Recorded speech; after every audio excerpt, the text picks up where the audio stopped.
तमाम दोस्तों की मोहब्बतों की नज़र चंद बातें लेकर हाजिर खिदमत हूँ। अल्लाह हम सब को सलामत रखे। मिटा दे अपनी हस्ती को अगर कुछ मर्तबा चाहिए, मिटा दे अपनी हस्ती को अगर कुछ मर्तबा चाहिए, कि दाना खाक में मिलकर गुलो गुलजार बनता है। दोस्तों, इंसान अपने अंदर से जब मैं को खत्म कर देता है, तकब्बर और गुरूर को उस वक्त खत्म किया जाता है जब मैं खत्म हो जाती है। किसी को अपनी जवानी पे गुरूर है, किसी को अपनी दौलत पर गुरूर है, और उस जवानी की और उस जायदाद के नशे में, उस दौलत के नशे में वो गुरूर करता है।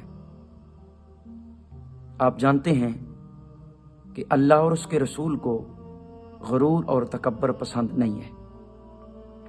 तो इंसान की बका के लिए कि वो लोगों के दिलों में जिंदा रहे, लोगों की जबानों पे जिंदा रहे, लोगों की चाहतों का मरकज बन जाए, तो उसे क्या करना चाहिए? उसे अपने अंदर से उस मैं को खत्म कर देना चाहिए कि जो उसको गुरूर और तकब्बर के रास्ते पे डाल देती है। ये मैं इंसान की इंसानियत को खत्म कर देती है। वो आपने मिसाल सुनी है और आप लोगों को बयान भी करते हैं कि जिस टहनी के ऊपर ज्यादा फल लगा होता है ना, वो टहनी झुकी होती है, और जो बंदा झुक जाता है, गुरूर और तकब्बर के नशे से निकल जाता है, तो फिर उसका मकाम बड़ा हो जाता है। क्योंकि सदा ना बागी बुलबुल बोले तो सदा ना बाग बहारा, सदा ना मापे हुसन जवानी तो सदा ना सोबत यारा। आज जिन दोस्तों के साथ मिलकर, आज जिस जायदाद पर, जिस दौलत पर तू नशे के अंदर धुत होकर तू अपने तकब्बर का ऐलान करता है, कल ये तेरे साथ नहीं जाएगी। आज वक्त है अपनी मैं को खत्म कर दे। एक बुजुर्ग थे जिन्होंने सारी जिंदगी अपनी जबान पर मैं का लफ्ज नहीं लाया, और लोग हैरान थे कि सारी जिंदगी इन्होंने लफ्ज मैं अपनी जबान से अदा नहीं किया। आज तो बात बात पर मैंने ऐसा कर दिया, मेरे पास इतनी दौलत है, मेरी फलां गाड़ी है, मैं इतना बड़ा जो है वो मेरे पास इल्म है, मैं इतना बड़ा स्कॉलर हूं। लफ्ज मैं अपनी जबानों पर आ गया है और इस मैं ने सब कुछ खत्म कर दिया है। इंसानियत की रूह को खत्म कर दिया इस लफ्ज मैं ने। वो बुजुर्ग सारी जिंदगी अपनी जबान पे लफ्ज मैं नहीं लाए। तो एक शख्स उनका इम्तिहान देने के लिए चला गया, इम्तिहान लेने के लिए, और जाकर कहता है अपने गुरूर और तकब्बर में कि मैं इनसे जरूर इनकी जबानों पर लफ्ज मैं जो है वो निकलवा कर दिखाऊंगा। अब वो फकीर बैठा हुआ, लोग उसके इर्द गिर्द बैठे हुए।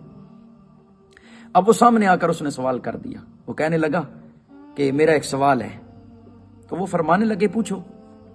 वो कहने लगा कि आप मुझे बताइए कि अल्लाह ने शैतान को किस वजह से अपनी बारगाह से निकाला था? अब जो लोग जानते हैं कि वो गुरूर की वजह से निकला था। उसने कहा था कि मैं, आना का लफ्ज बोला उसने कि मैं आग से बना। अब उसका नजरिया था जब ये बुजुर्ग कहेंगे कि मैं की वजह से निकला था तो लफ्ज मैं अदा हो जाएगा, लेकिन आपने उसे फरमाया बैठ जा। वो बैठ गया। थोड़ी देर के बाद आपने फरमाया किसने सवाल पूछा था? अब उसके अंदर वो मैं थी, तो वो खड़ा हुआ, उसने फौरन जल्दी से कहा कि मैंने। बुजुर्ग फरमाने लगे इसी वजह से शैतान को अल्लाह ने अपनी बारगाह से निकाला था। ये मैं जो है इसको मिटा दें। आपने वो मिसाल मैं और बयान करता हूं आपके सामने कि हुक्का जो होता है ना, हुक्का, इसको आप देखें, इसमें आग भी होती है, मट्टी भी होती है, पानी भी होते है, हवा भी, और यही चीजें इंसान के पास होती हैं। इंसान भी इन्हीं चीजों से तख्लीक होता है। लेकिन आप हैरान होंगे कि हुक्के की दो नालियां होती हैं, एक बिल्कुल सीधी खड़ी होती है और एक झुकी होती है। عقل مندوں کے لیے اشارہ کافی ہوتا ہے۔ اب جو سیدھی کھڑی ہوتی ہے، سیدھی بالکل اکڑ کر، اس کے سر پر ہم آگ رکھتے ہیں، اور جو جھکی ہوتی ہے اسے کیا کرتے ہیں؟ اسے ہم چومتے ہیں، کبھی ایک چوم رہا ہے کبھی دوسرا، وہ باری باری جناب پرانے بزرگ جو ہوتے تھے وہ اس کے پاس بیٹھے ہوئے ہیں، اپنے دکھ سکھ ایک دوسرے کو بتا رہے ہیں اور ساتھ میں سے چوم رہے ہیں۔